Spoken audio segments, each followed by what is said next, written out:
Hey now, Tim back here once again. I'm just kind of doing a test here, so if you can't hear me for whatever reason, please let me know so I can adjust before we begin. We'll begin pretty close to around 8 o'clock. Probably another couple of minutes though, because I do want to give people a quick chance to come in, so they can join us. So just give me a couple of seconds. I'll have everything all set up. But, if it's your first time here or you are a returning student, feel free to say hello. Always love to hear from our students. So just give me a couple seconds here. Hey, Gary's here once again.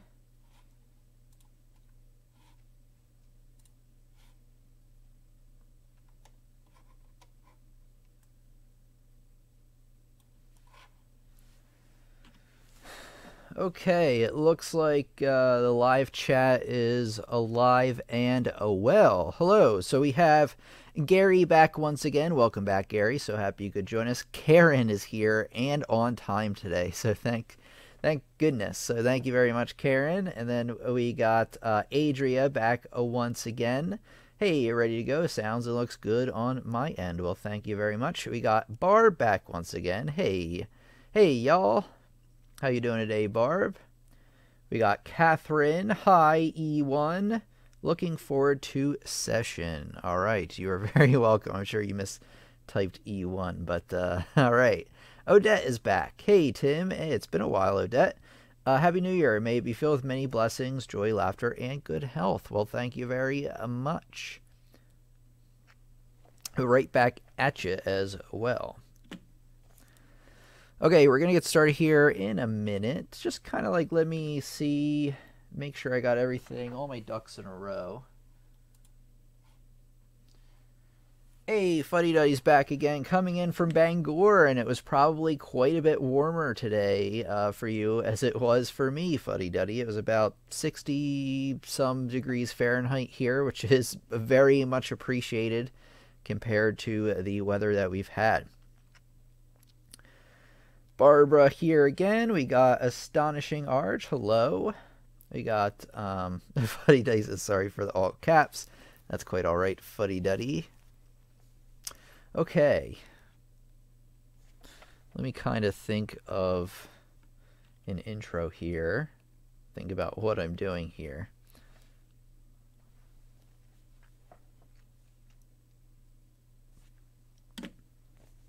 A heat wave. It is a heat wave. It warmed up to about 45 degrees, which, hey, is a lot better than it was, I'm sure. Okay, here we go.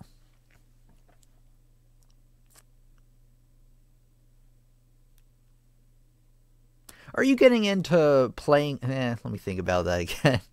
This one's kind of a tough one to think about what to say for. Have you ever been playing a piece of music and all of a sudden it sounds way different? Well, chances are you encountered a modulation. And don't worry, modulation is just a fancy term for changing keys, which can contribute, like I said, to that change in sound. We're going to be breaking it down today. We're basically going to be talking about what a modulation is. I'm going to go a little more detail about that, how to spot them in your music, and examples of the most basic examples of modulation, which is a little bit redundant, but that's all right. So let's get into our first topic.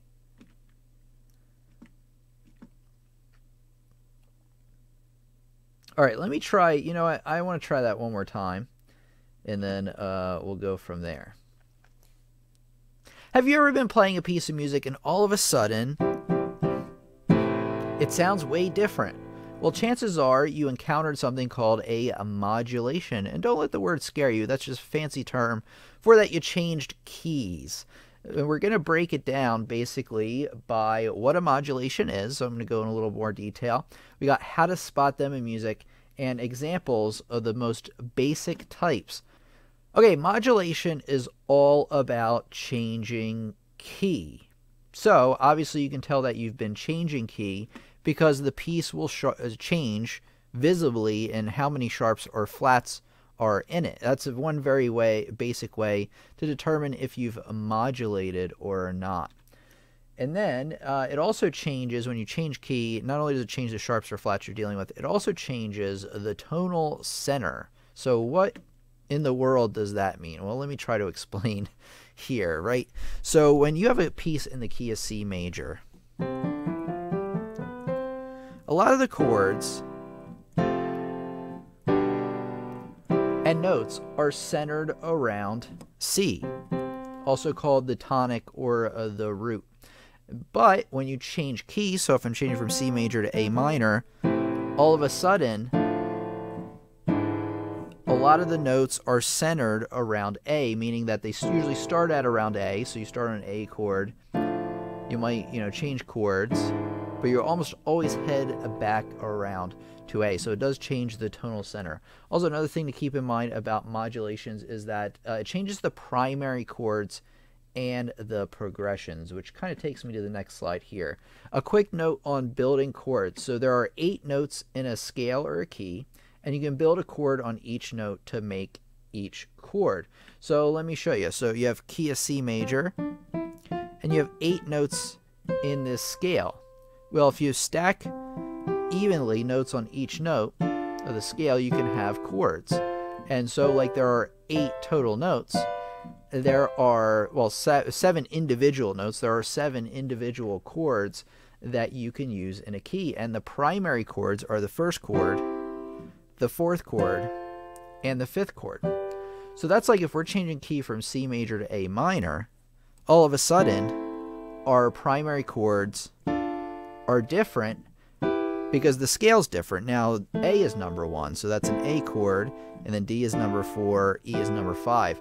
So it not only changes the tonal center, but also changes the primary chords and the chords that you can generally expect in the piece. All right, let's get on to the next topic. Okay, we're going to talk a little bit about how to spot a modulation. I'm going to give you one example. How to spot a modulation is actually pretty simple in most cases. You want to look for actual key signature changes. So if I'm taking a look at this piece right here, the PATHETIQUE Sonata, you see how we're in the key with 3 flats there. And if I remember right, that this piece is in the key of C minor. So you have 3 flats there right in the beginning of the piece or the line there. And by the end of the line, see how those 3 flats are now 3 natural signs? Well, whenever you see that type of thing, you might not be used to it. Whenever you see it, it actually tells you that all of a sudden those 3 flats are erased. And that tells you that, hey, we're in a different key. And so from starting here onward, we're probably either in the key of C major or A minor. Or we're probably in A minor right here. I'd have to kind of analyze it to tell you further. But, just looking at the key signature, this line has 3 flats, this line doesn't. So clearly there is some kind of key change going on or modulation. Number 2 is you want to look at the chords being used. Again, if you see, for instance, if you're in C major, right, you're going to see a lot of C chords, F chords, and G chords. If you start seeing chords that don't even exist in that key, chances are that you've changed key. Makes sense. And it kind of went along with the primary chords I was talking about earlier. You're going to see a different set of those. Look for also the use of certain accidentals that indicate a harmonic minor. And so I don't confuse you too much, all that means is that if you are in the key of C major, and one thing I want to mention is that for every key signature, there's a major and minor equivalent. So C major, its equivalent is A minor. But a lot of times what they do is they take this next to last note and they sharp it to make what's called a leading tone. So in the middle of the piece, you're actually going to see this G sharp written as an accidental, meaning it's just written in the middle, in the piece rather than on the key signature. You're going to see that sharp. So if all of a sudden you're playing in C major, and all of a sudden the sound changes, but then you start to see, G sharps as well, that could very well indicate that you've switched from a major key to its relative minor, we call that. I'm not going to get too far into that today, because today, like I said, is a very basic introduction into modulations, which, by the way, let's talk about the next slide, which are the different types of modulations. I'm not going to talk about all these. I'm just going to talk about common chord modulations, the diatonic ones. But there's diatonic common chord, there's alter common chord, deceptive cadence, enharmonic modulation using the major minor seventh chord, enharmonic modulation using the seventh chord, diminished seventh, all those things that you can read about. So if you wanted to look up more about how to do these, you can do that from this slide, or let me know in the comments if you'd like me to make videos on these different types of modulations. But like I said, the whole goal of today is just to introduce you to modulations. Okay, common chord modulation, which is what we're going to talk about right now. The common chord modulation is the most common type of modulation, I think. It's the most basic and easy to understand, which is why we're doing it. And basically what you're doing is whenever you're modulating, you have a beginning key, C major, and then you have a key that you're moving to, say A minor. Well, what the common chord modulation is you want to pick a chord that fits within both of those keys. So like for instance, if you're in C major, the G major chord, which is the fifth chord, belongs in C, but it can also belong in A. So you could actually, if you wanted to, use that as a pivot chord. And then there's also other options as well, since there's a lot of crossover between the notes. The more difference there is in terms of sharps and flats between keys, the less opportunities you will have for common chords, because all three of the notes of the chord have to belong in both keys. So if, say I'm in C major, and then I'm modulating to G major, well, I couldn't use a D chord because G has an F sharp in it, so that would break the rule. So you wouldn't be able to use that as a common chord. Let's go into it in a little bit more detail, and let me show you an example. By the way, the chord that you use to pivot or change between both keys is called a pivot chord. So here's our common chord modulation example. We're starting in C major, and we have a C chord. Then we're going to, still in C major, an F chord. Moving into the next measure, we have a G chord. And then what we're doing here is we're going to an E minor chord, which exists in the key of C, but it also exists in the key of G. So we can use that as our pivot chord. And I'll explain the Roman numerals here in a second. And then we're going to A. So after the pivot chord, any point after that, you're now in that new key, unless for some reason we pivot back, which can happen from time to time.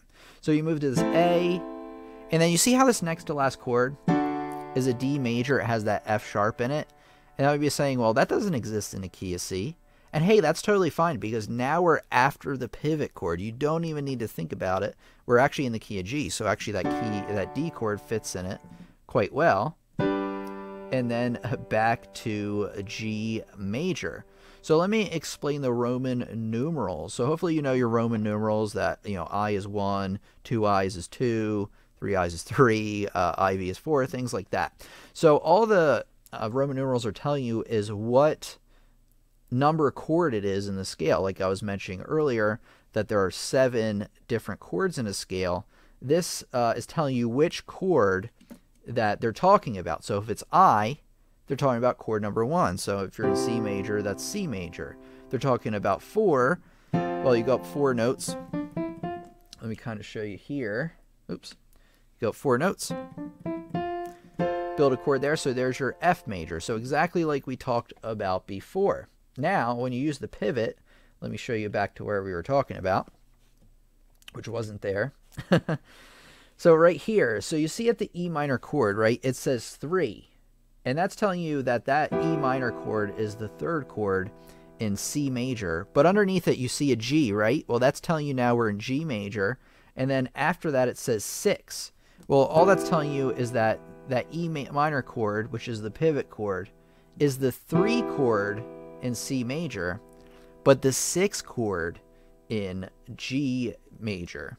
And then the next chord over, which they didn't really have to give you, it looks like they kind of chose 2 pivot chords here. The A minor, which actually exists in both keys. It's the 6 in C and the 2 in A. And then after that, we're in the key of D major. So you don't need to kind of consider what we're doing in C major. And then you go to G.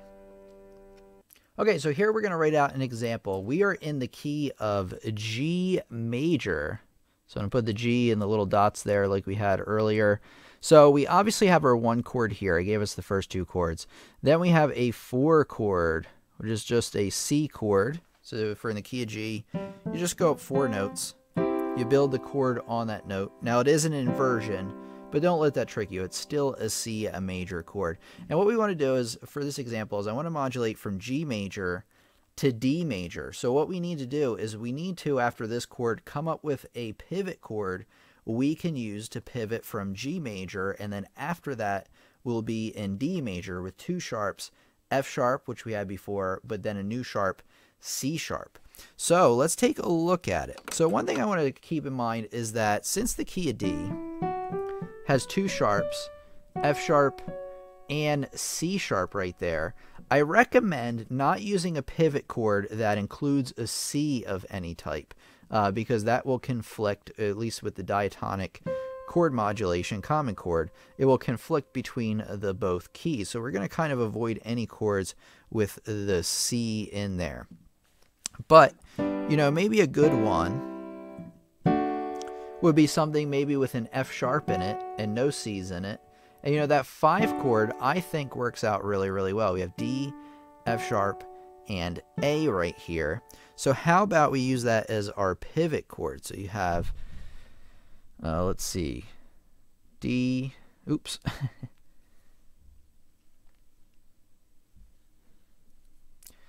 D, F sharp, and A. So that is our, so we have to write this out right now. So that is now our 5 chord in G major. Now the question is what chord is it in D major?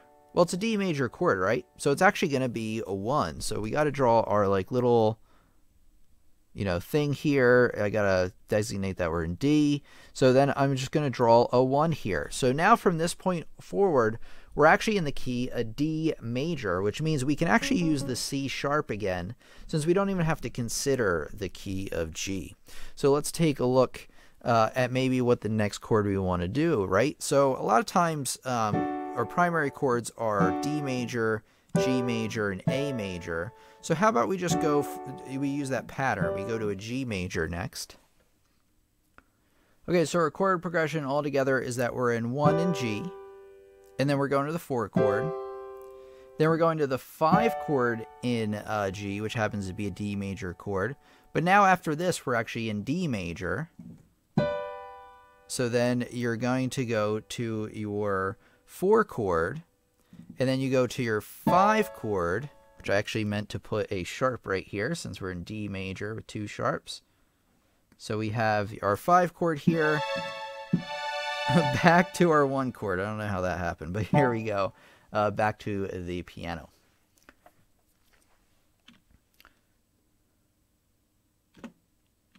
Oops.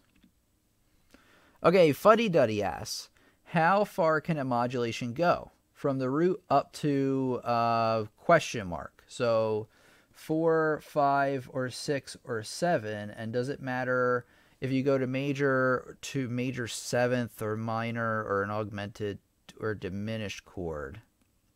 Let me think. Let's see if I get this question right.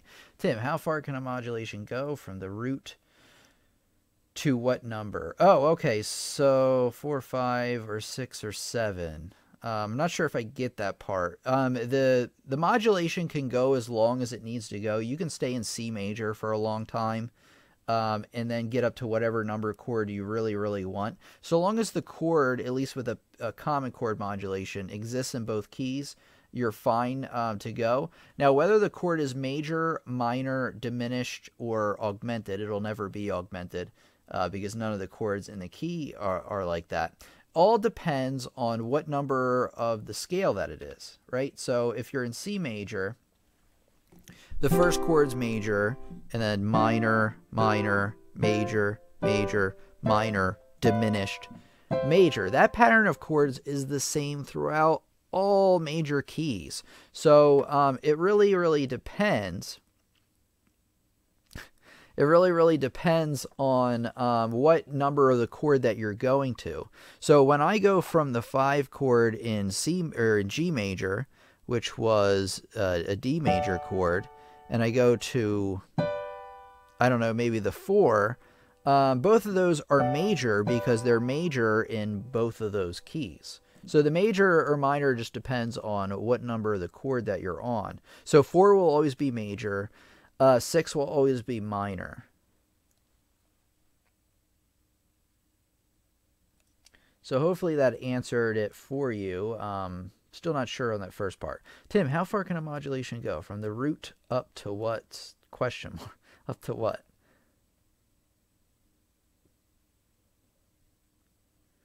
I mean, you can modulate on the 7th, so long as both of those exist in both keys.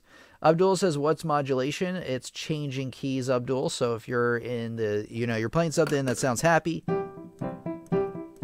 then all of a sudden, it sounds way different, then chances are you've modulated.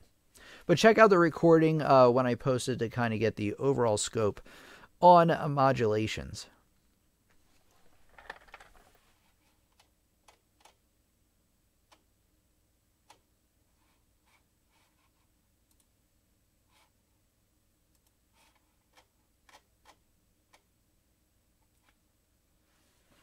All right, any questions about modulations or anything in general? I'm surprised nobody has many questions about this, but that's okay.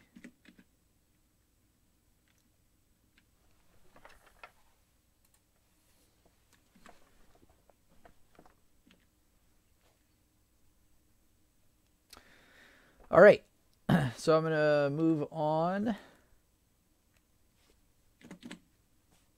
All right, just kind of looking through to see if there are any questions I really missed or not.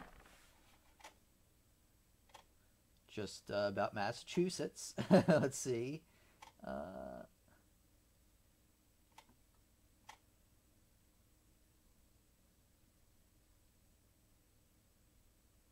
Okay.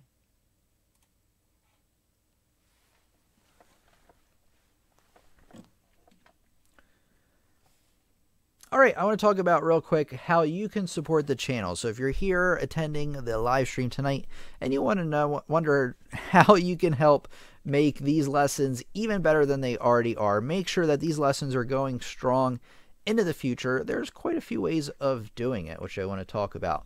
The first way, which is my favorite way, since, you get something out of it and I get something out of it, you get to learn a lot more about piano, is enrolling in courses over on my website, pianolessonsontheweb.com. Well, let's take a look here. So if you're a current student, one thing I want to mention is I would like you to leave a review.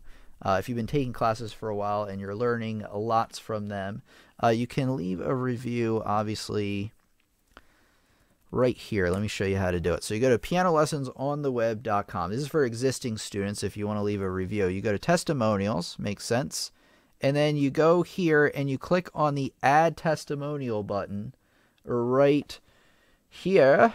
And then actually you can leave either a text, a video, a photo, whatever you want, any information you want to give to help other people know about the courses and how they can learn from them as well. So I just want to let existing students know that that's an option. If you want to kind of help let other people know about the courses, that's the way to do it. But over on the website, I have over 20 courses I've made designed to help you learn a lot more about piano and music. So if you like what you see over here on the channel and you're looking to kind of take things to that next level, well, that's where you want to go, pianolessonsontheweb.com.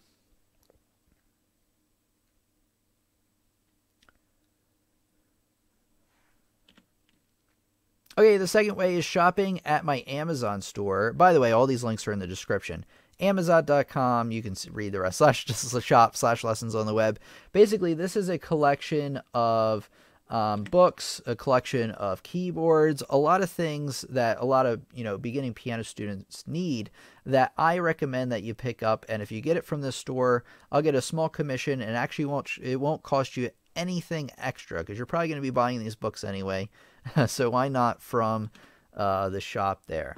Patreon.com is a very, very good way to contribute if you only have like a couple of dollars that you want to contribute, or, you know, possibly leaving a super chat here in the live stream is a great part as well. And then number 4 is being a part of our community, you know, watching the lessons, leaving comments, and asking questions is a huge deal. So if you don't have anything, you know, monetary to contribute, which is totally fine, I understand that. You can really contribute in a really big way, just really by being here, asking questions, or if you just kind of want to sit back, relax, and, you know, learn. That really helps out the channel in a big way, and it's very much appreciated, you just being a part of our awesome classroom here on YouTube.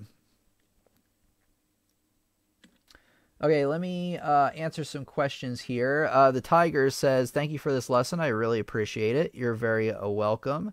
Let's take a look here. What popular ballad can you think of that has modulation as example in it? I really don't know. I really don't know. I can't tell you.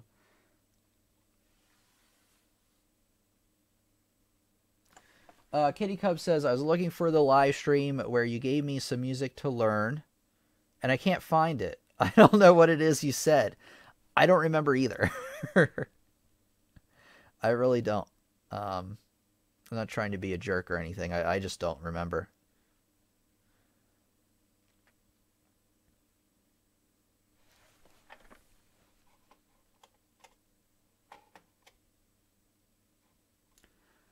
Okay, how can I make my left hand stronger? I think it's kind of weak regarding piano playing, and also it makes mistakes more than the right hand. Well, I have a lesson for exactly for this kind of scenario. So let me kind of show you what to look for. I would just type in left hand piano, I don't know, like lessons on the web. Here you go. You want to check out this lesson that I made called The Easy Pattern that will greatly improve your left hand piano playing. And I was just laughing at what Gary said there for a second. And you want to click on this. The easy pattern that will improve your left hand piano playing. Let me link this to you so I can, you know, send it to you in the chat. So everybody just give me a second.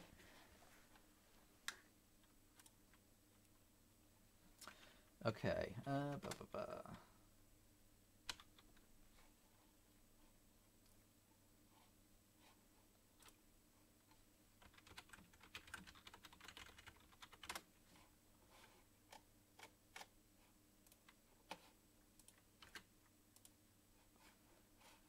Okay. What is going on here? There we go.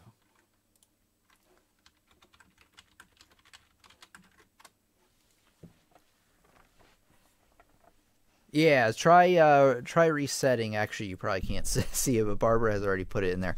And Gary, no problem. I was more joking than anything because I was kind of like looking through to see if there were any questions. All I kept seeing was Massachusetts and things like that. But thank you so much. Special thank you to Gary, who has contributed $5 Australian, I believe. So thank you very much for that contribution. Very much appreciated. I want to take a quick second to also say that this lesson and all the lessons are brought to you by our supporters over on both the website and patreon.com. The link to the Patreon is also listed below if you are interested. Kitty Cub says it started with a P, but I can't think of it. My brain's fried. Was it PATHETIQUE Sonata? Was it this one?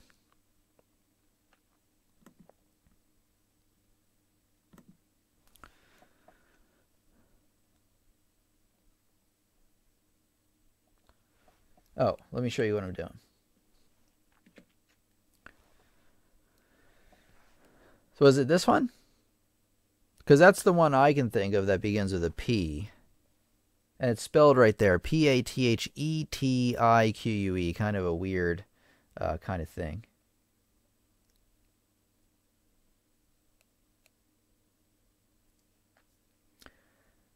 All right, let me know, Kitty Cub. And then we have Fireflower says, "Hi, Tim. It may not be related to this lesson." Well, that's quite all right. But how do you change the chords in a song? If you find a song is out of your vocal range and you're playing the piano and singing at the same time, is there a formula for that, for lowering the key or making higher so you can reach the notes while singing? That's an interesting idea. Let me kind of think. Let's see. It looks like Kitty Cub figured it out, which is great. Or that I got the right thing for them. Let's see. Okay. Let me kind of think about how to put this. I will have to make a lesson on this specifically. But say that you're playing a song, and we're going to use C major to make it easy, right? You have this melody line, I don't know, like maybe up here, so it could be out of your range.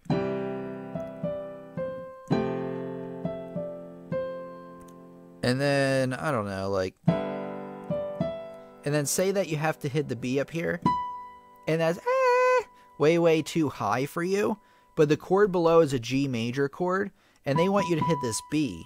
Well, what you can do is you can pick another chord tone that exists in that chord to go to. So you can be like, and maybe just stop on that G right there. You wouldn't want to go up to the D because that's even higher. So what you want to do is look at the chord in the measure of the note that's in question, that's way too high. Look at the chord that's being used in your left hand or wherever it may be, and just pick a different note of the chord and change that melody note to a lower note, but that also exists in the chord. That way, what you're singing will match harmonically with the chords that are going on. So that's kind of my quick little fix for that, is that you just want to look at the chord that's going on during the measure of your high note that you can't hit, and you just want to change it to another chord note.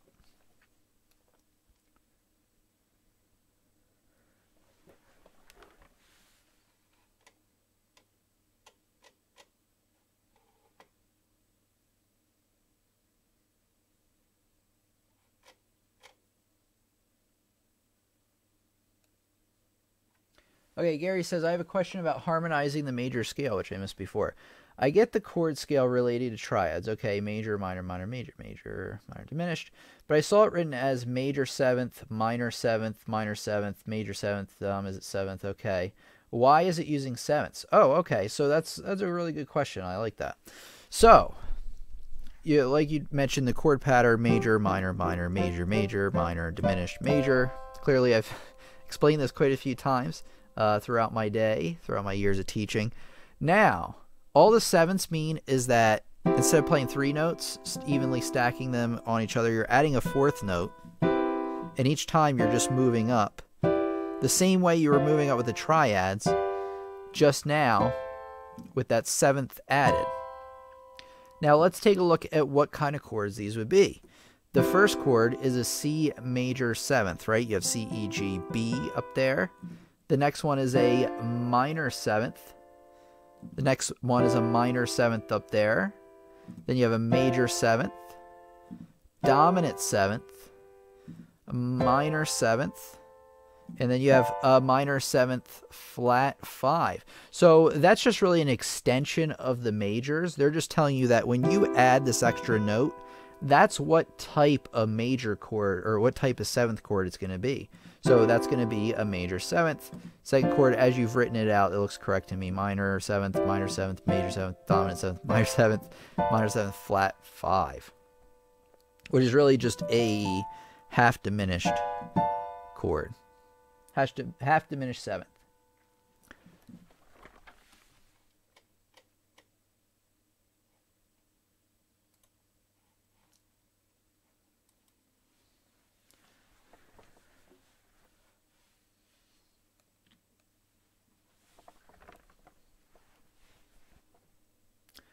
Okay, let's take a look here. I was distracted. What was the piece that you're playing? Well, I don't know. Did I start playing a piece? I think I was just kind of making something up on the spot when I was talking about changing the melody, if I got that right. And then for Fuddy Duddy's question, can anybody think of a, jazz piece, or maybe even you, Fuddy Duddy, can you think of a piece that changes, modulates key? I'm willing to bet that almost every jazz piece does, because it's just very common in jazz. I'm going to be honest with you. I'm not as familiar with jazz sheets as I should be, or jazz scores. I'm just not. I was into it back when I took the jazz harmonies class back when I was in college, but it doesn't come up a whole lot. I mainly on the channel and everything, I teach classical. I do dabble into jazz and blues a little bit, but to be honest with you, fully honest, I'm not. It's not that I don't like jazz. I'm just not as familiar with it. So it just Gary says, so it just means the chord scale using full chords instead of triads. Yeah, so full seventh chords. You're just adding another note to each. So you have your triad, and then you just skip a note to that B there. And you just move up like that. So, yep, that's the right one. Let's see. Firefly says, I thought about the question because I wanted to play and sing Supermarket Flowers by Ed Sheeran. I don't know if I'm pronouncing that right. I apologize if I'm not. The chords that start C, E minor 7, F, but the song is too low for my voice. Okay, so move it up to a, you can either, actually if it's too low for your voice, you can try moving the entire melody. So, if I have Jingle Bells, just move it up an octave. My range, of course, would be back down towards the middle. But yeah, try moving the whole thing up an octave. See if you can handle that. If not, use the tip I gave you earlier, but in reverse. So instead of picking a scale note and picking a lower one, if there's a certain note that is too low for you, you can't quite hit it, just pick that note and either move just that note up an octave, which actually that might be odd, but you want to move it up to a... You want to move it up to another chord note. I'm laughing at Gary again in the comments. So you move it up to another chord note. So you have G major here, and say they want you to hit this B, which is, kind of on the low side for some. You can either choose a D, a G, or a B, or a high B to change it to. Thank you very much, Gary. I want to call out Gary again. Thank you very much, Gary, for the super chat. Very much appreciated. Now I can have a muffin with my coffee. Thank you very much. Broadway musicals, okay.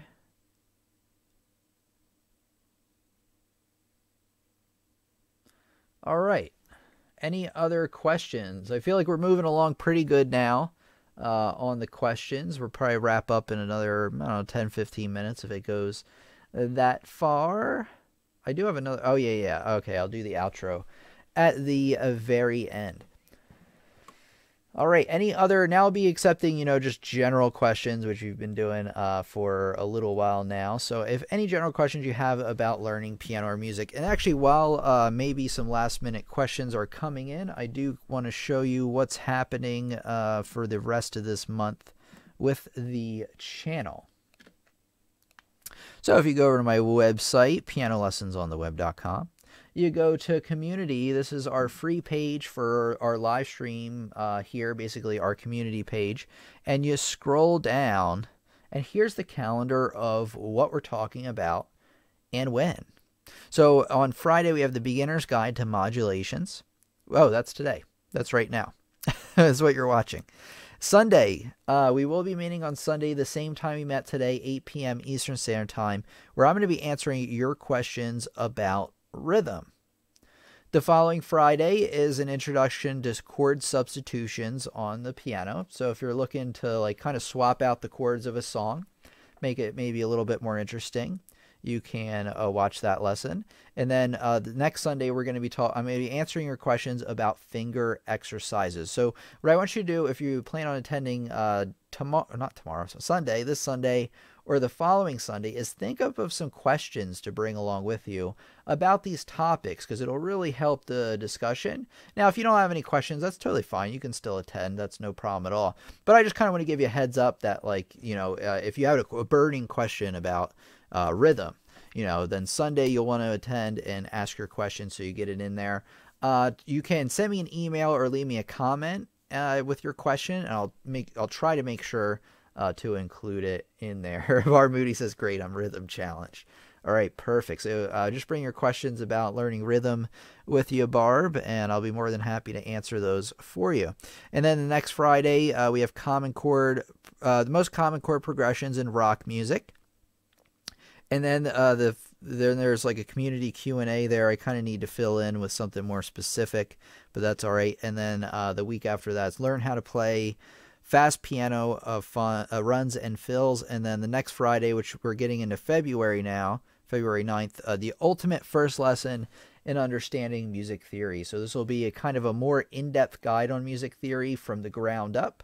And if you know nothing about music theory and you've been putting it off for a long time, then that's the lesson. You'll definitely want to check it out. So check it out, pianolessonsontheweb.com/community. I mean, you can get there from the top toolbar, and check out and make sure you write down, or you don't even have to write them down. Actually, one of the great ways you can attend is you click on the topic, you click on the video, and then on YouTube, it has like a set reminder button that you can click right there, and hopefully YouTube will actually do its job and let you know when we are meeting. So I just want to let you know about that.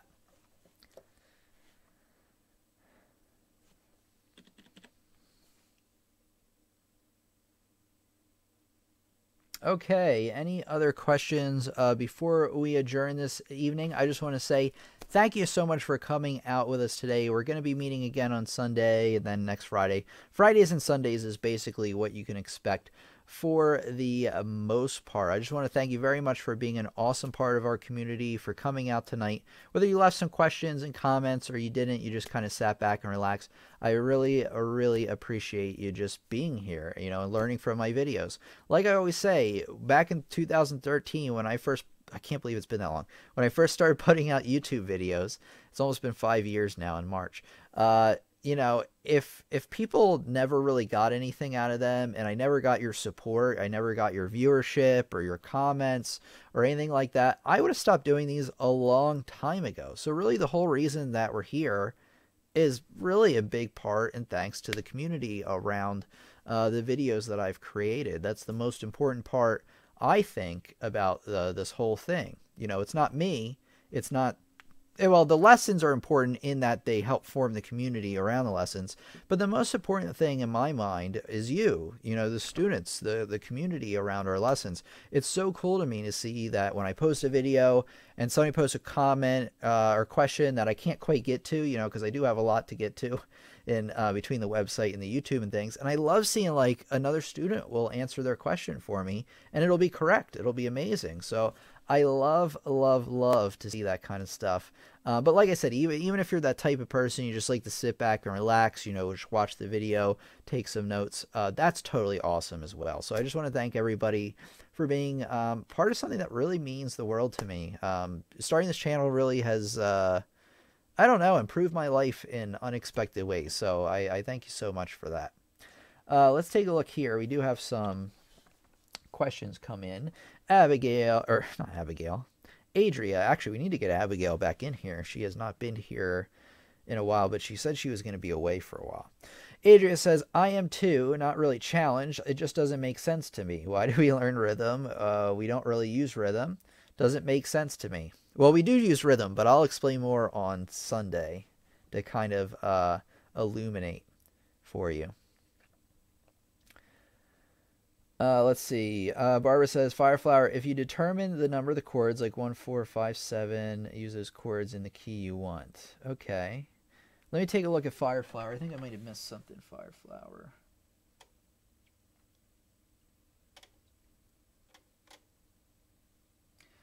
Kind of want to transpose that to make song. Okay, I kind of got to that.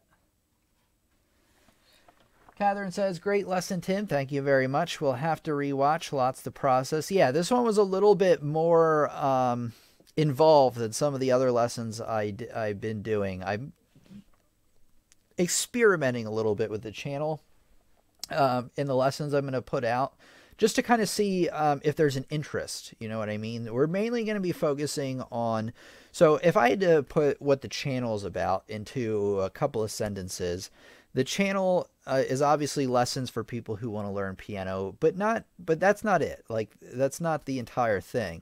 It's really for people who may not have a music education, or maybe they struggle to understand music. And the channel's all really about explaining these important topics in learning piano and music theory and everything like that.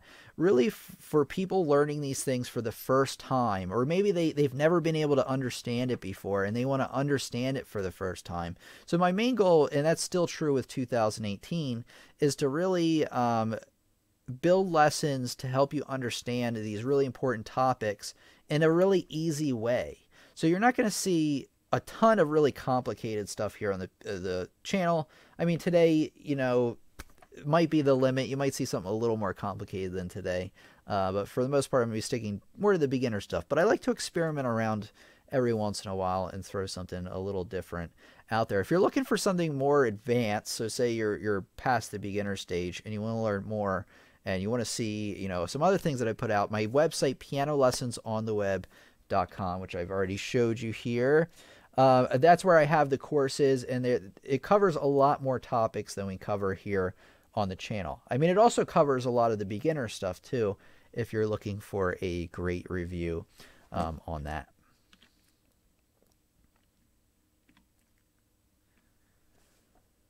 All right, let's see. Adria says that would be awesome. I'd love that. Thank you. I'll be rewatching too. Thank you very much, Gary, and thank you very much for the super chats as well. Hope I didn't give you the impression I was mad at you earlier. I was just confused because I was looking through the chat and saw all that I was like, Massachusetts. Adria says, I'm happy I found this channel. A lot of other channels don't have this much interaction or in-depth learning and discussion as this channel does. Thank you very much. That's another thing I try to aim for with this channel, is I really try to be your teacher as much as I can. I know there's a lot of you out there. But I really want you to feel like you can converse with me. You might not be able to get in touch with me all the time, every time, unless you're a member of the website. I put a higher priority on those comments and emails and things like that. But I want you in some way to be able to, like, you know, this is like somebody I feel like I know, and, you know, I feel like a real teacher, as close to a real teacher as possible. So that's one thing I aim to do in the class. Kitty Gub says, I have to learn that one, trying to get back practicing and playing again. Okay, between my knitting, crochet, and nieces and nephews, it seems time is always the hardest thing I have to hope to now be able to do. Okay, and what's the best amount of time to practice? Well, it depends on how far along you are. Let me just kind of go through. If you're just starting out learning piano, which I think you're beyond that, 15 minutes. Like, if you're in your first few weeks, 15 minutes a day.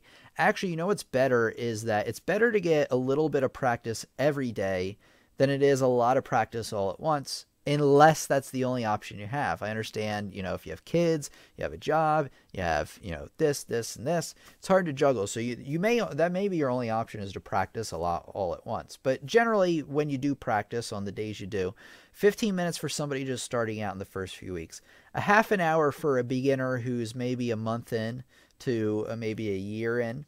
And then if you want to get past a beginner stage into something better, you want to be putting in an hour, as close to 7 days a week as possible. But if you want good results, I would say an hour 5 days a week, and you will see some pretty decent results. If you want to go from an intermediate player to a more advanced player, you want to pump in 2 hours a day, as close to 7 days a week, but 5 days a week would probably be all right. So really it's up to you and how far you want to advance. But I would say a good healthy dose. Just say I'm talking generally to everybody. I would say that an hour is pretty good. You know, if you could hit that 5 days a week, that'd be great. 3 days a week, you'll see some progress. 7 is optimal. Little Joe says, I always try to watch the lives videos once or twice. Well, thank you. I'll make sure to keep putting out the recordings, the full recordings of those, since I wasn't doing that for a while and everybody was like, we want those back.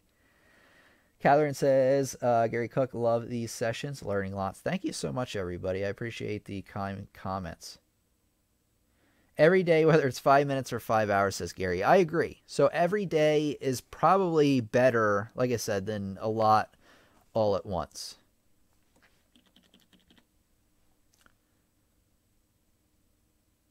All right, and then let me do like maybe an outro here. So when I do the video, once I piece it together and edit it, we can go from there. Okay, so all it says is outro to just kind of remind me to do it. An important thing in understanding modulations is understanding how to construct chords and chord progressions and things like that. Well, I have a lesson I'm going to post around here just for you. I'm also going to include it in the description as well so you can learn more. If you want to take things to the next level, you know, you like my YouTube lessons and you just want to push forward and learn more to music than ever before, go to pianolessonsontheweb.com where I have over 20 courses I made designed for you, the YouTube student, to learn far more about music, piano, music theory, improvisation, and anything else you need to be a well-rounded musician. So thanks everybody for coming out. This has been Tim from Lessons on the Web. Have a great day, and I'll check you out for the next lesson.